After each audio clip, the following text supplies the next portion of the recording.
So this past week, I watched Office Space and Star Wars Episode 1, The Phantom Menace, and both of those movies came out in 1999, and it got me reminiscing on that year, and I realized just how incredible this year was in terms of entertainment and culture and things like that. I could go on for hours talking about 1999, like the skateboarding culture, everything like that. But I just really wanted to just focus on the entertainment aspect of it. TV shows, movies, video games, music, things like that. Just to really just reminisce on such a great year, especially a great year to be a kid. I was like 8 years old during that time, so it was immaculate. So before I get into like the true entertainment stuff, I just wanted to get into just skateboarding for that time because Tony Hawk landed the 900 that year, and I was a massive skateboarder growing up. So watching that happen, just the culture of skateboarding in 1999, I think is unmatched. And maybe I'm going to do a separate video about like the 90s culture and things like that. But I just had to throw in skateboarding being at its pinnacle for this video. So first for entertainment, may as well start off with the internet, because obviously Y2K was like a huge thing for that time. And everyone was terrified that, the systems and the computers would just fucking backfire when the year 2000 hit. Obviously that did not happen, thankfully. But the internet was still a place in 1999. You had your desktop computer, and when you left it, you were off the internet. And I still feel like that is the best way and how the internet should be used, but unfortunately, we live in a world where you kind of have to have a smartphone. But that being said, if you remember like the old GeoCities websites, just the aesthetic and style of the internet, there wasn't these algorithms. You were not being used by the internet. You used the internet. There was great communities. You actually surfed the web to find shit you wanted. You weren't bombarded with a billion different things. It was incredible, and the internet slowly becoming more normal in people's households was amazing. And honestly, just looking back at the old GeoCities websites brings a tear to my eye. And, just thinking about how cool these websites look compared to now with these sterile, bland, minimalist crap we have now. And obviously, I would have to next bring up Pokemon Mania, because 1999, I feel like, is when it went full sweep. So Red and Blue came out earlier, a few months earlier, like I think it was like October, September in 1998, I'm not 100% sure, but it was mid to late 1998 those games came out on Game Boy.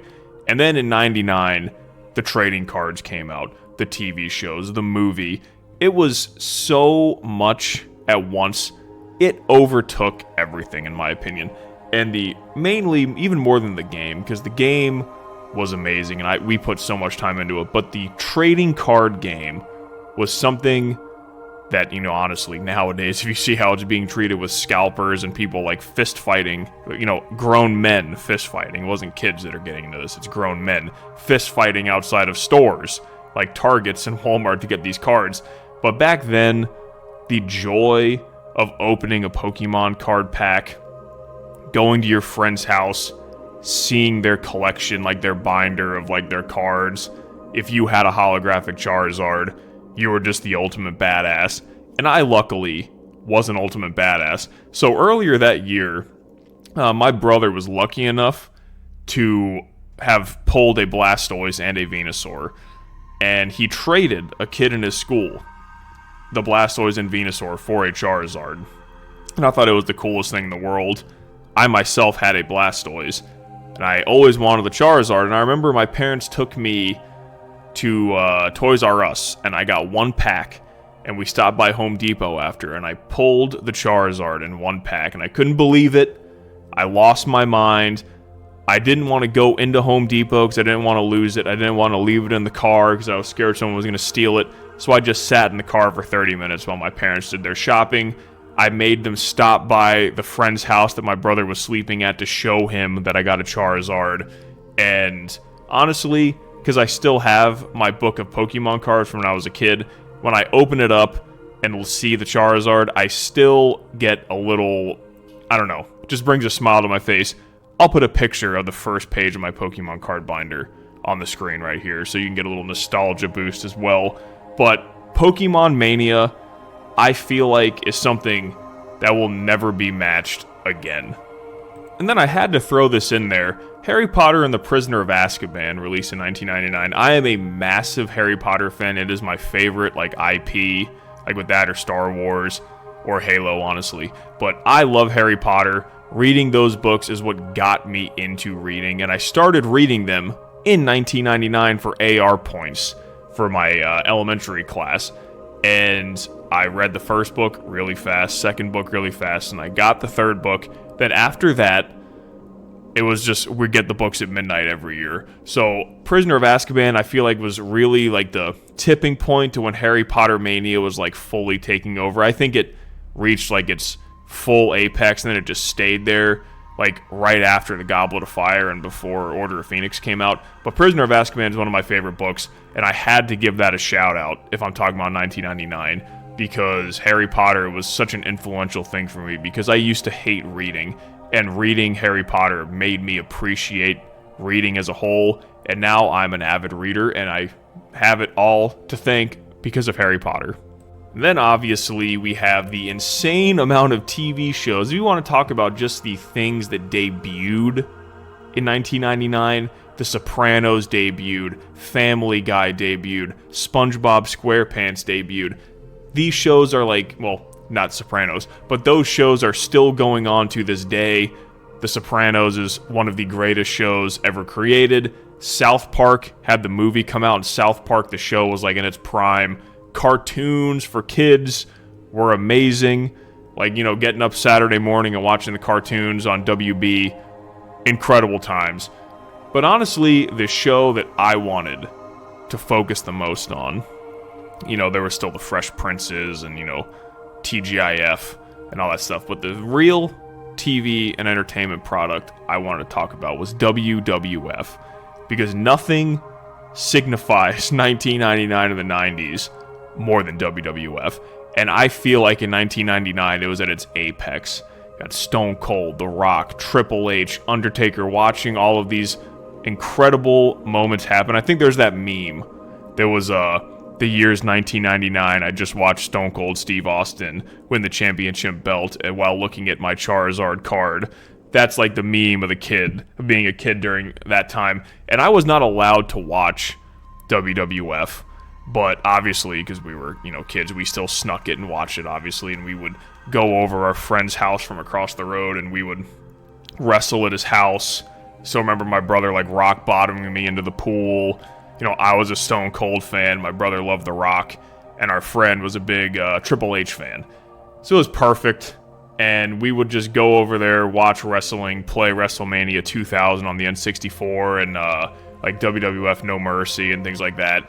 Skateboard, play basketball, all that stuff. But WWF, during that time, I feel like introduced the world to kids. It was like most kids awakening with like women and just insane stuff, like Stone Cold chugging the beers, the insane stories and drama they would get into for it. And back then I was an idiot and I thought it was real when I was 8 years old, so I was like, holy shit, Stone Cold I think just dropped a car on someone, oh my god. Or when Stone Cold got arrested, I was like, oh, this is the craziest thing in the world.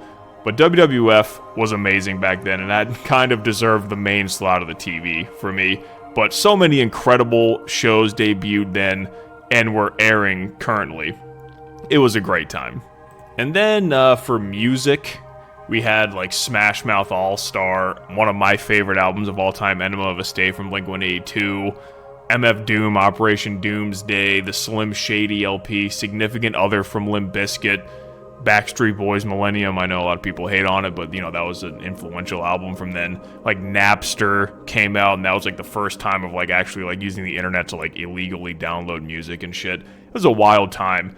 And my favorite two albums for sure from 1999 were Enema of a State and Significant Other. We would be listening to that while playing video games, skateboarding, basketball, whatever we were doing. One of those two albums was always on in the background. And for honestly, even though Enema of a State is my favorite album of all time, I think, Significant Other, it just, every time I hear it, I just get brought back to that time and, you know, those incredible times I had. And then in terms of like the movies, I think 1999 is widely considered the greatest year of movies of all time. You had Star Wars come back. I know a lot of people didn't like The Phantom Menace. I liked it when I was a kid. I didn't like it as a teenager and when I got older, but when I rewatched it last week, I actually enjoyed it a lot more. I'd give it like a 7.5 out of 10. I'm going to be doing a video with all the Star Wars movies and ranking them later on once I finish watching them. But besides the hype of Star Wars returning, you had arguably one of the most influential movies of all time, The Matrix. That changed everything. I remember even as a kid, seeing the action sequences and just being fucking blown away. Like, holy fuck. Like, watching Neo dodge bullets, the fighting, the kung fu stuff. It's honestly, I feel like, changed action movies and changed cinema. Then other incredible movies, like I said, Office Space was amazing. It didn't really do well back then, but as an adult, and as time went on, people saw the true beauty of it. You had the Blair Witch Project, Sixth Sense, Fight Club, The Iron Giant, Toy Story 2. I swear there was like a banger movie coming out every single month. And when you combine all these incredible movies coming out every month, all these incredible TV shows and like live action sports and everything, all the music, it was just a time to be alive, whether you're an adult or a kid. There was just constantly always something to do. And that leads perfectly into the video game aspect. The Sega Dreamcast, me and my brother had an N64, but we started with the Sega Genesis. So I remember when we saw the Sega Dreamcast for the first time in Sears at a little kiosk, and we saw Sonic Adventure, the demo of him running on the bridge with the whale chasing him, and also seeing Soul Calibur. And that really being the first time that I was just mind blown by video game graphics. Because obviously the shift from like 2D to 3D with the N64 was pretty wild, but I never really thought the graphics were that insane. I didn't really think about it. But seeing those two games, Sonic Adventure and Soul Calibur, really opened my eyes to be like, holy crap, video games could potentially look like real life at some point. So we had the Dreamcast come out. We ended up getting one a little bit later. I don't know if we got it in 99, but it was very close to it. It was either towards the end of 99 or the beginning of 2000. But seeing Sonic Adventure was amazing. Super Smash Bros., Mario Party, Pokemon Snap, Siphon Filter, Silent Hill, Final Fantasy VIII, Street Fighter Third Strike, Ape Escape, Counter-Strike, Tony Hawk Pro Skater, Jet Force Gemini, Donkey Kong 64, like I said, Tony Hawk Pro Skater, the wrestling games, like WrestleMania 2000. I feel like whatever platform you played on, whether it's like computer, Nintendo, Sega, PlayStation, there was something incredible for you to do. And gaming as a whole, like, I mean, I really think the Dreamcast was like so ahead of its time. And obviously the PS1 and the N64 were a little bit older, but you were still getting incredible games and they were reaching their peaks as consoles. And the Dreamcast just set it ablaze with, you know, these graphics. And then when you see that, it made you think, damn, what's the PS2 and the next Nintendo system going to look like? It really opened your eyes and made you think like, fuck, video games, you know, I can't wait to see what they look like in like 10 years. So this was a little bit of a odd off-the-cuff video. 1999 is one of my favorite years of all time. Not only do I think it was like the perfect year for being a child, but also looking back as an adult, like I didn't watch Fight Club as an adult. And now looking back, I'm like, man, these movies are absolutely incredible. So I would have enjoyed it even as an adult going back then. But as a kid, it was perfect. I really just wanted to focus on the entertainment side of it. Obviously, if it was a culture conversation, I could go on forever with, you know, the U.S. women's winning the World Cup, Columbine unfortunately happening, the Discovery thing. There's just so much to talk about. But I wanted to focus on the entertainment side, and I know this video is jumping all over the place, but I just wanted to rant about this a little bit because, I don't know, watching Office Space and Phantom Menace just, you know, reminded me of those good old times, so why not just get on the microphone and rant a little bit? Maybe you had some great memories in 99. I'd love to hear about it. I know we're all about the same age. Maybe you remember some of the same shit I had, And thanks for rocking with me. The next video is going to be an inbox video, so I will be putting that community post up probably Tuesday to get some questions. And thank you all for watching my videos and stuff. It still blows me away, even now, that people watch these videos and comment. So it really does mean the world to me, and I hope you get some form of entertainment from this. So thank you guys so much.